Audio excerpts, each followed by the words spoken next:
সুপ্রিয় দর্শক, আসসালামু আলাইকুম। সবাইকে স্বাগত জানাচ্ছি আজকের গুরুত্বপূর্ণ সংবাদে। প্রথমে জানিয়ে দিচ্ছি সংবাদ শিরোনাম, পরে বিস্তারিত। ইরানকে পৃথিবীর বুক থেকে মুছে ফেলার হুমকি ট্রাম্পের। এদিকে উপসাগরীয় দেশগুলোকে কঠোর হুঁশিয়ারি দিল ইরান। অপরদিকে আমিরাতে ইরানের হামলার নেপথ্যে প্রধান দুই কারণ। আরও থাকছে সরকার গঠনের জন্য কত আসন প্রয়োজন থালাপতি বিজয়ের দলের। এবং সবশেষে থাকছে পদত্যাগে অনিচ্ছুক মমতা, এবার মুখ খুললেন শুভেন্দু। শুনছিলেন সংবাদ শিরোনাম, এখন বিস্তারিত। তার আগে ছোট্ট একটি আবেদন, যদি আপনি ন্যায় ও মানবতার পক্ষে থাকেন লাইক দিন। বিশ্বের শান্তি দেখতে চাইলে কমেন্টসে লিখে জানান ট্রাম্পের পতন চাই। আর সাবস্ক্রাইব করুন আমাদের চ্যানেলটি, কারণ আমরা বলি সেই কথা যা অনেক মিডিয়া আড়াল করে। এখন চলুন বিস্তারিত দেখা যাক। ইরানকে পৃথিবীর বুক থেকে মুছে ফেলার হুমকি ট্রাম্পের। মধ্যপ্রাচ্যের অত্যন্ত গুরুত্বপূর্ণ এবং সংবেদনশীল জলপথ হরমুজ প্রণালীতে মার্কিন স্বার্থে আঘাত লাগলে ইরানকে ভয়াবহ পরিণতির মুখোমুখি হতে হবে বলে কড়া হুঁশিয়ারি দিয়েছেন মার্কিন প্রেসিডেন্ট ডোনাল্ড ট্রাম্প। সম্প্রতি ফক্স নিউজের একটি বিশেষ অনুষ্ঠানে সাক্ষাৎকার দেওয়ার সময় তিনি এই হুঁশিয়ারি দিয়েছেন। ট্রাম্প বলেন, ওই অঞ্চলে পরিচালিত মার্কিন প্রজেক্ট ফ্রিডমের কোনো জাহাজে হামলা চালানো হলে ইরানকে পৃথিবীর বুক থেকে মুছে ফেলা হবে। ট্রাম্পের এমন কঠোর মন্তব্য বৈশ্বিক রাজনীতি ও জ্বালানি বাজারে নতুন করে উদ্বেগের সৃষ্টি করেছে। সাক্ষাৎকারে ডোনাল্ড ট্রাম্প যুক্তরাষ্ট্রের বর্তমান সামরিক সক্ষমতার উপর ব্যাপক জোর দেন। তিনি দাবি করেন, গত কয়েক বছরে মার্কিন প্রতিরক্ষা ব্যবস্থায় আমূল পরিবর্তন আনা হয়েছে। ট্রাম্প বলেন, আমাদের কাছে এখন আগের তুলনায় অনেক উন্নত মানের এবং প্রচুর পরিমাণে অস্ত্র ও গোলাবারুদ রয়েছে। সারা বিশ্বে আমাদের সামরিক সরঞ্জাম ও ঘাঁটিগুলো ছড়িয়ে আছে এবং সেগুলো আধুনিক সব মারণাস্ত্র ও সরঞ্জামে পরিপূর্ণ। আমরা সেরা সব প্রযুক্তির অধিকারী। তিনি স্পষ্টভাবে জানিয়ে দেন যে মার্কিন নৌবাহিনী বা তাদের কোনো প্রকল্পে হস্তক্ষেপ করা হলে যুক্তরাষ্ট্র তার পূর্ণ সামরিক শক্তি প্রয়োগ করতে দ্বিধা করবে না। ইরানের সম্ভাব্য হুমকি মোকাবিলায় ওই অঞ্চলে মার্কিন সামরিক উপস্থিতি আরও বাড়ানোর ওপর গুরুত্বারোপ করেছেন ট্রাম্প। তিনি মনে করেন, কেবল শক্তিশালী উপস্থিতির মাধ্যমেই স্থিতিশীলতা বজায় রাখা সম্ভব। প্রেসিডেন্ট বলেন, মার্কিন রণতরী এবং কৌশলগত সরঞ্জামগুলো নির্দিষ্ট অবস্থানে মোতায়েন রয়েছে এবং পরিস্থিতি অনুযায়ী সেগুলোর সংখ্যা আরও বাড়ানো যেতে পারে। আন্তর্জাতিক সমুদ্র সীমায় জাহাজ চলাচলের নিরাপত্তা নিশ্চিত করতে এবং প্রজেক্ট ফ্রিডমের অধীনে পরিচালিত কার্যক্রম নির্বিঘ্ন রাখতে ওয়াশিংটন যে কোনো চরম পদক্ষেপ নিতে প্রস্তুত। হুমকি এবং কঠোর অবস্থানের পাশাপাশি ট্রাম্প ইরানের বর্তমান মনোভাব নিয়েও মন্তব্য করেছেন। তিনি মনে করেন, ক্রমবর্ধমান চাপের মুখে ইরান এখন আগের তুলনায় অনেক বেশি নমনীয় হয়েছে। ট্রাম্পের মতে, অর্থনৈতিক এবং সামরিক চাপের কারণেই হয়তো তেহরান এখন শান্তি আলোচনার বিষয় কিছুটা নমনীয় অবস্থান দেখাচ্ছে। তবে তিনি এটিও পরিষ্কার করে দিয়েছেন যে আলোচনার পথ খোলা থাকলেও কোনো প্রকার উস্কানিমূলক কর্মকাণ্ড বরদাস্ত করা হবে না। হরমুজ প্রণালী বিশ্বের মোট জ্বালানি তেলের একটি বিশাল অংশের যাতায়াত পথ। ফলে মার্কিন প্রেসিডেন্টের এই হুমকির পর বিশ্ববাজারে তেলের দাম এবং আঞ্চলিক নিরাপত্তা নিয়ে নতুন করে প্রশ্ন উঠেছে। বিশ্লেষকরা মনে করছেন, ট্রাম্পের এই মন্তব্য তেহরান এবং ওয়াশিংটনের মধ্যে চলমান স্নায়ুযুদ্ধকে আরও উস্কে দিতে পারে। এখন দেখার বিষয়, হোয়াইট হাউসের এই কড়া বার্তার পর ইরান কোনো আনুষ্ঠানিক প্রতিক্রিয়া কেমন জানায়, অথবা ওই অঞ্চলের সমুদ্র সীমায় কোনো নতুন সামরিক মহড়া শুরু হয় কিনা। এদিকে উপসাগরীয় দেশগুলোকে কঠোর হুঁশিয়ারি দিল ইরান। ইরানের পররাষ্ট্র মন্ত্রণালয়ের মুখপাত্র ইসমাইল বাঘাই পারস্য উপসাগরীয় দেশগুলোকে বিজাতীয় শক্তির ওপর নির্ভরতা কমিয়ে নিজস্ব আঞ্চলিক নিরাপত্তা ব্যবস্থা গড়ে তোলার আহ্বান জানিয়েছেন। আজ ইরানের সংবাদ মাধ্যম প্রেস টিভিকে দেওয়া একটি সাক্ষাৎকারে তিনি স্পষ্ট করে বলেন, বাইরের দেশগুলো থেকে নিরাপত্তা ধার করার এই প্রবণতা বন্ধ করা জরুরি। বাঘাই মধ্যপ্রাচ্যে মার্কিন সামরিক উপস্থিতির কঠোর সমালোচনা করে দাবি করেন, এই অঞ্চলে যুক্তরাষ্ট্রের অবস্থান একটি বড় দায় এবং এটি নিরাপত্তার পরিবর্তে অস্থিরতাকেই উস্কে দিচ্ছে। তার অভিযোগ, ওয়াশিংটন উপসাগরীয় দেশগুলোতে তাদের সামরিক সরঞ্জাম ও লজিস্টিক সহায়তা ব্যবহার করে ইরানের বিরুদ্ধে উস্কানিমূলক এবং আগ্রাসী তৎপরতা চালিয়ে যাচ্ছে। আঞ্চলিক দেশগুলোর প্রতি তেহরানের অবস্থানের ব্যাখ্যা দিয়ে মুখপাত্র জানান, ইরানের কোনো প্রতিবেশী রাষ্ট্রের প্রতি কোনো ধরনের শত্রুতা নেই। তবে গতকাল সংযুক্ত আরব আমিরাতের পক্ষ থেকে জানানো হয়েছিল যে ইরান থেকে অন্তত 15টি মিসাইল এবং কয়েকটি ড্রোন তাদের ভূখণ্ডে নিক্ষেপ করা হয়েছে, যার ফলে ফুজাইরা তেল স্থাপনা সহ বেশ কিছু এলাকা ক্ষতিগ্রস্ত হয়েছে। এই উত্তপ্ত পরিস্থিতির মধ্যেই ইরানের পক্ষ থেকে এমন কড়া বার্তা দেওয়া হলো। অপরদিকে আমিরাতে ইরানের হামলার নেপথ্যে প্রধান দুই কারণ।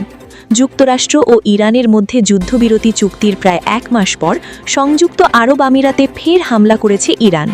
আজকের এই হামলায় মধ্যপ্রাচ্যের ভূ রাজনীতি এবং জ্বালানি নিরাপত্তা আবারও ঝুঁকির মুখে পড়েছে। চলমান যুদ্ধবিরতির মধ্যেও ইরান শুধুমাত্র আরব আমিরাতকে কেন লক্ষ্যবস্তু করল, তার পেছনে দুটি প্রধান কারণ থাকতে পারে বলে উঠে এসেছে সিএনএনের একটি বিশ্লেষণে। ইরানের এই হামলার একটি অন্যতম কারণ হল বৈশ্বিক জ্বালানি বাজারে আরব আমিরাতের প্রভাব খর্ব পড়া। হরমুজ প্রণালী বন্ধ থাকার সময় যখন প্রতিবেশী দেশগুলো তেল রপ্তানিতে হিমশিম খাচ্ছে, তখন আমিরাত ফুজাইরা পাইপলাইনের মাধ্যমে বিশ্ববাজারে অপরিশোধিত তেলের সরবরাহ স্বাভাবিক রেখেছে। এই বিশেষ পাইপলাইনটি হরমুজ প্রণালীকে এড়িয়ে সরাসরি ওমান উপসাগরের সাথে সংযুক্ত, যা সোমবারের হামলার মূল লক্ষ্য ছিল।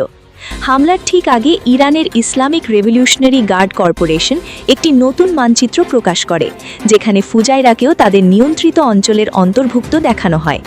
যুক্তরাষ্ট্রের প্রজেক্ট ফ্রিডম কার্যক্রম শুরু হওয়ার এই সময়ের মিল থাকায় এটি স্পষ্ট যে ইরান কেবল হরমুজ প্রণালী নয়, বরং পুরো অঞ্চলের জ্বালানি প্রবাহ বিঘ্নিত করার সক্ষমতা এবং ইচ্ছার জানান দিতে চাইছে। দ্বিতীয় প্রধান কারণটি হল ইসরায়েলের সাথে আরব আমিরাতের ঘনিষ্ঠতা। সাম্প্রতিক যুদ্ধে ইসরায়েল ও আমিরাতের মধ্যে সম্পর্ক একটি নজিরবিহীন পর্যায়ে পৌঁছেছে। গোয়েন্দা তথ্য অনুযায়ী ইসরায়েল প্রথমবারের মতো কোনো আরব দেশে তাদের নিজস্ব মিসাইল প্রতিরক্ষা ব্যবস্থা এবং সেনা মোতায়েন করেছে। আমিরাতও তাদের প্রথাগত আরব ও মুসলিম মিত্রদের ওপর থেকে নির্ভরতা কমিয়ে এই স্ট্র্যাটেজিক জোটকে শক্তিশালী করার ইঙ্গিত দিয়েছে। এই সম্পর্ককে ইরান তাদের নিরাপত্তার জন্য হুমকি হিসেবে দেখছে।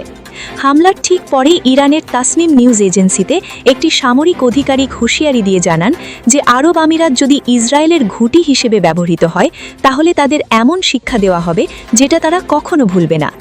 ইরান স্পষ্ট করে দিয়েছে যে আমিরাত যদি ইসরায়েলের হয়ে কাজ করে, তাহলে তাদেরও শত্রু রাষ্ট্রের অংশ হিসেবেই গণ্য করা হবে।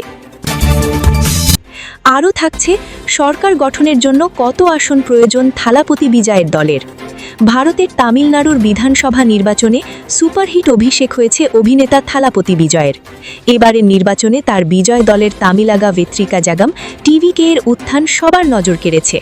হাতে 107টি আসন নিয়ে অভিনেতা থেকে রাজনীতিবিদ বনে যাওয়া বিজয় এবং তার দল তামিলাগা ভেত্রিকা জাগাম টিভিকে সরকার গঠন থেকে সামান্য দূরে আছেন।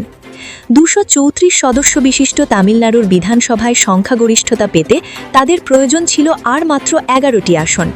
এখন বড় প্রশ্ন হলো, এখন কি হবে বা রাজ্যে কি ত্রিশঙ্কু বিধানসভা হবে? তবে একক দল হিসেবে টিভিকে এই সংখ্যায় পৌঁছতে না পারলেও সবচেয়ে বেশি আসন তাদেরই হয়েছে। একক বৃহত্তম দল হওয়ায় টিভিকে সরকার গঠনের জন্য রাজ্যপালের পক্ষ থেকে আমন্ত্রণ জানানোর সম্ভাবনা রয়েছে, এমনকি যদি তার সংখ্যালঘু অ্যাডমিনিস্ট্রেশন হিসেবেও শুরু হয়। দলের অভ্যন্তরীণরা বাইরের সমর্থন পাওয়ার ব্যাপারে আত্মবিশ্বাসী।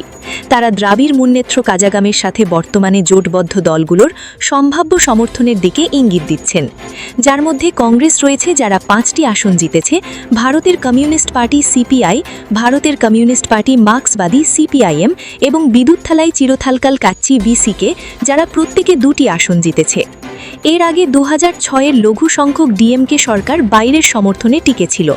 এমন পরিস্থিতি ডিএমকে নেতৃত্ব জোটের মধ্যে একটি নতুন বিন্যাস ঘটাতে পারে। বিশেষত কংগ্রেস নির্বাচনের আগে টিভিকে এর সাথে একটি সম্ভাব্য জোটের কথা ভেবেছিল এবং ডিএমকের চেয়ে বেশি আসন নিশ্চিত করতে সেটাকে কাজে লাগিয়েছিল, যা জোটের মধ্যে আগে থেকেই বিদ্যমান টানাপোড়েনের ইঙ্গিত দিচ্ছে। টিভিকে এর জন্য আরেকটি সম্ভাব্য পথ হল পাট্টালি মাক্কাল কাচ্চির সমর্থন, যাদের 5টি আসন রয়েছে। তবে অল ইন্ডিয়া আন্না দ্রাবিড় মুন্নেত্র কাজাগামের সাথে কোনো সরাসরি সম্পৃক্ততার সম্ভাবনা কমই বলেই মনে হচ্ছে। কারণ দলটি ভারতীয় জনতা পার্টির সাথে জোটবদ্ধ, যাকে বিজয় তার আদর্শগত প্রতিপক্ষ হিসেবে বর্ণনা করেছেন। রাজনৈতিক পর্যবেক্ষকদের মতে 2025-এর শেষের দিকে এআইএডিএমকে এবং টিভিকে এর মধ্যে অনানুষ্ঠানিক আলোচনার সূত্রপাত হয়েছিল, কিন্তু সেই আলোচনা মুখ থুবড়ে পড়ে টিভিকে এর কঠোর শর্তের কারণে। এখন সরকার গঠনের জন্য টিভিকে কাদের সাথে জোটবদ্ধ হয় সেটাই এখন দেখার অপেক্ষা। এবং সব শেষে থাকছে পদত্যাগে অনিচ্ছুক মমতা, এবার মুখ খুললেন শুভেন্দু। পশ্চিমবঙ্গে বিধানসভা নির্বাচনে পরাজয়ের পর অনিয়মের অভিযোগ এনে ইস্তফা না দেওয়ার ঘোষণা দিয়েছেন মুখ্যমন্ত্রী মমতা। মমতার এই সিদ্ধান্ত নিয়ে এবার মুখ খুললেন বিজেপি নেতা শুভেন্দু অধিকারী। আজ সাংবাদিকদের প্রশ্নের উত্তরে সরাসরি কোনো বিতর্কে না জড়িয়েই তিনি সংবিধানের দিকে আঙুল দিয়েছেন। শুভেন্দু বলেন, সবকিছুই সংবিধানে উল্লেখ করা আছে, আমার এই নিয়ে বেশি কিছু বলার প্রয়োজন নেই। মঙ্গলবার কলকাতায় একটি সাংবাদিক সম্মেলনে মমতা বন্দ্যোপাধ্যায় ঘোষণা করেন যে তিনি মুখ্যমন্ত্রী পদ থেকে পদত্যাগ করবেন না। তিনি দাবি করেন এই পরাজয় জনমতের প্রতিফলন নয়, বরং একটি বড় ষড়যন্ত্রের ফল। তার কথায়, আমি হারিনি, আমি পদত্যাগ করব না, সাংবিধানিক নিয়ম অনুযায়ী যা করার করতে পারে। মূলত মুখ্যমন্ত্রীর এই অনড় মনোভাবের প্রেক্ষিতেই ভবানীপুর কেন্দ্রে জয়ী বিজেপি প্রার্থী শুভেন্দু অধিকারীকে প্রশ্ন করা হলে তিনি অত্যন্ত পরিমিত অথচ তীক্ষ্ণ প্রতিক্রিয়া দেন। উল্লেখ্য, 2026-এর এই নির্বাচনে একটি ঐতিহাসিক পট পরিবর্তনের সাক্ষী রেখেছে পশ্চিমবঙ্গ। দীর্ঘ 15 বছরের তৃণমূল শাসনের অবসান ঘটিয়ে বিজেপি 207টি আসন পেয়ে একক সংখ্যাগরিষ্ঠতা লাভ করেছে। অন্যদিকে শাসক দল তৃণমূল কংগ্রেস মাত্র 80টি আসনে থিত হয়েছে। খোদ মুখ্যমন্ত্রী মমতা বন্দ্যোপাধ্যায় তার নিজ এলাকা ভবানীপুরে